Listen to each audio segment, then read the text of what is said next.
Some time to digest it. Just what were your biggest takeaways from Maui? What did you like? What do you need to work with? Well, I think the biggest would be balance. We want to get a little more balance. We've got to get our post guys involved a little bit more than they have been, and that works both ways. They've got to do their part. Our perimeter guys have to do their part, and still, there's not one area that we can say we're there yet. We've got to continue to improve. Again, I'll always talk about our ball screen defense, and we've got to do a better job of keeping our hips square. We got beat too many times where we gave up straight line drives that put us in rotation and took us out of rebound position. But fundamentals, it goes back to the fundamentals. We've got to continue to build those. Post is one of the few spots that y'all are a little more thin. Just how beneficial do you think it is playing Edie Dickinson and now Big Hot this week? Well, you're talking about three of the premier and best post guys in the country, and they all have a different game, but they all present problems in the fact that they know where they want the ball, they know what they can do with it when it gets there. But those guys are good too because of their supporting cast. I mean, they surround themselves with, like I think Purdue does a great job with how they run their schemes, and certainly Bill at Kansas is what he does with his group to get them to understand where he wants the ball, when he wants it. And I think Hubert Davis has done a really good job blending these young guys in with where they want them to be, and I think they're a much improved team from a year ago. And I look at all those teams, and I throw us in there too. We're all going to get better if we continue to work the way we need to work.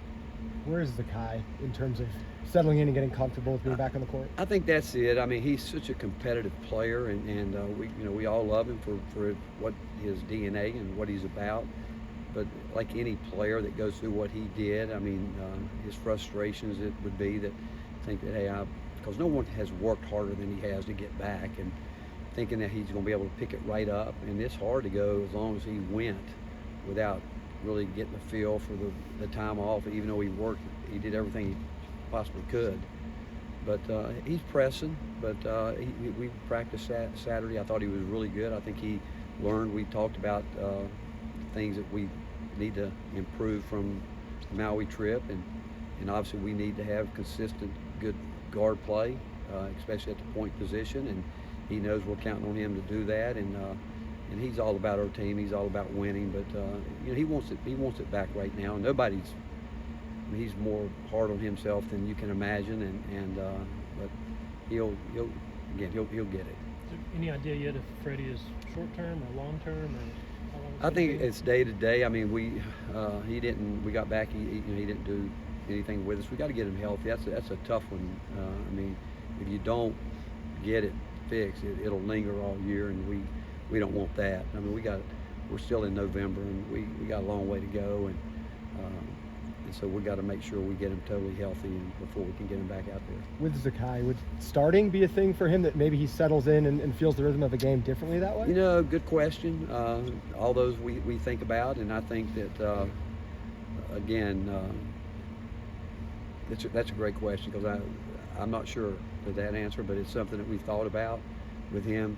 All we know is that when he's going to get it, and when he's out there, he changes the floor on both ends. But we have to make a move maybe to help him mentally. That's what we would do. But I'm not sure.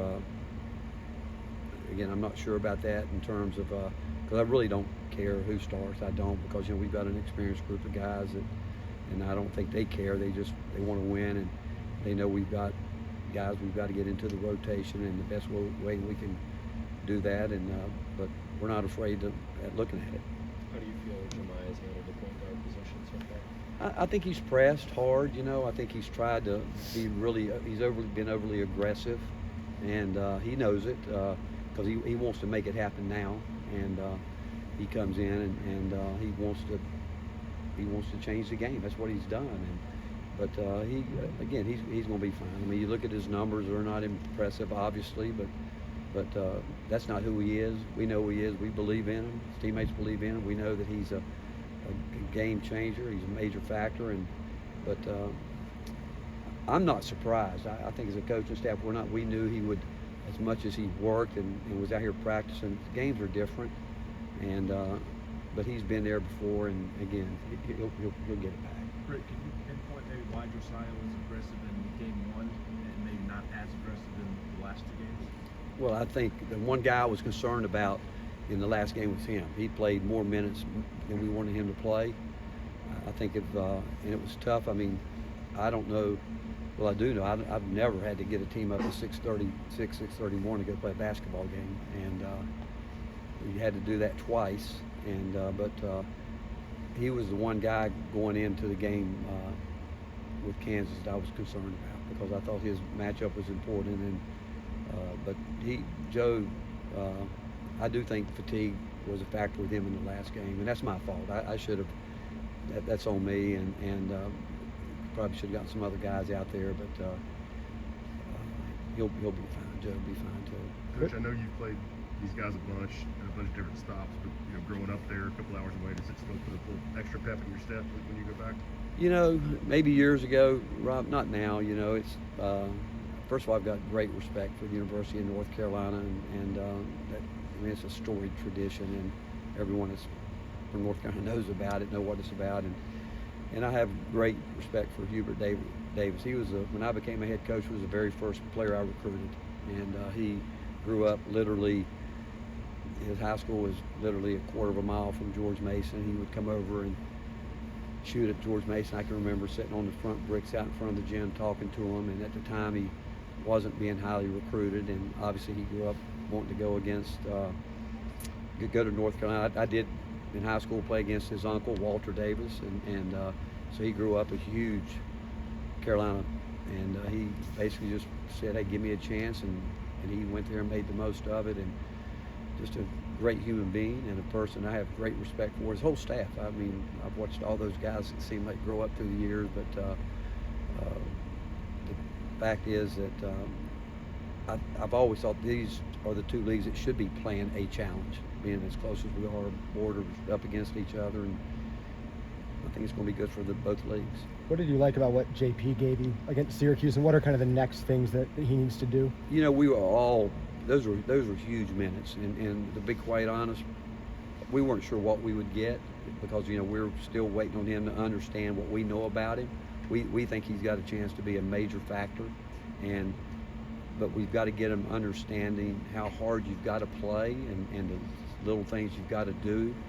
And when you're playing the kind of competition you're playing this time of year, possessions matter. I mean you're going to be in a possession game, and you realize it, but when he went in, those minutes were valuable, maybe the most valuable minutes for us as a program, because we know he can do it. And he went in and did the things we wanted him to do, just getting his hand on the ball, and he's going to end up being a shot blocker. But the more he understands how much we need him, and the more he understands how hard it is to play this game night in and night out, will be really the key to how quickly he progresses. Few more for Coach. You talked this preseason about wanting to shoot and play quicker on the offensive end just through 6 games. How would you assess y'all done there?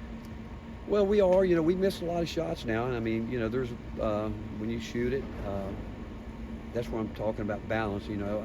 We got guys that we have what we would call green light shooters. If they're open, we expect them to shoot it, but when those aren't going in, where we got hurt, especially in the Kansas game early, we weren't getting any thrust on the boards. We were shooting it and had good shots. I don't really, maybe one of those shots is what I wouldn't consider a high quality shot, but we had good looks at it with the right guys, and but we did not have any pursuit on the glass. And again, we want to play quick, we want to play fast, but we've got to have more activity going to get it, not just making the effort to walk in there. We got to go get it. And but overall, what we're doing, we've just got to continue to get better with it, continue to shoot the ball, but we've got to get a little more balance with our inside guys touching it. When you look at the last 2 games, would you say it's more about getting to a quicker start or defending better? No, I don't think it's any one of those. I mean, you're playing high-quality teams, and we're right there. I mean, you're talking, 1 and 2 teams in the country, and do I think we're as good? Yeah, I think we are. But that doesn't matter unless you win the game. But I'd rather learn something right now, because I actually told the guys I didn't think we played as hard in the last game, and I can make all the excuses I want in terms of Kansas only had to play one real tough game. They got Chaminade, but they still too had to get up early, and they play later than us. So you can these are all the things that people throw at me. But when I watched the film, what I saw was that we didn't play as hard enough as we needed to. And I could say it was that fatigue with Josiah, definitely. I could say that because he put a lot of minutes in. But overall, it's just a matter of everybody understanding that we've got to get better. And we might have gotten the wrong message if we'd have won the last game by not putting the kind of effort in that I think it's going to take to win a championship. And so we got to make sure that we can never take that for granted. And but we still need our young guys to make quick jumps, but we need our older guys to continue to get better too. What's the next step Last for one. Jordan Gainey now that you've seen him kind of have a few games under his belt? Well, I mean, you know, the narrative out there, I hear it all the time, and people ask me about it, is, you know, when he and Dalton were in the game, you know, we're better offensively, but we're not as good defensively. And the other way with the older group, we're better defensively, but when Kansas made their run, we had our older group out there. So that I'm not sure that's true. I mean, it's a matter, what I would say about Jordan, I'd say about Jemiah, Z, Santi, Josiah, and Shaq, we all have to get better. All coaches, we all got to get better. And I mean, do I want to see all of us? I don't want to be in a situation where you have to go offense, defense, all that. I don't. I want those guys to look at. Each guy's got to look at what they've got to do right now to get better, and understand the role on the team they're playing right now, knowing full well roles can change as the season goes on. I mean, guys could, JP could make some things happen if we could get some consistency from him. And I guess the message that I was talking about the other day is just that consistency. What are we going to get every day from each guy and from our team? And once we get that, we'll get moving in a direction that we want to go. Thank you, Coach. Thanks, Coach.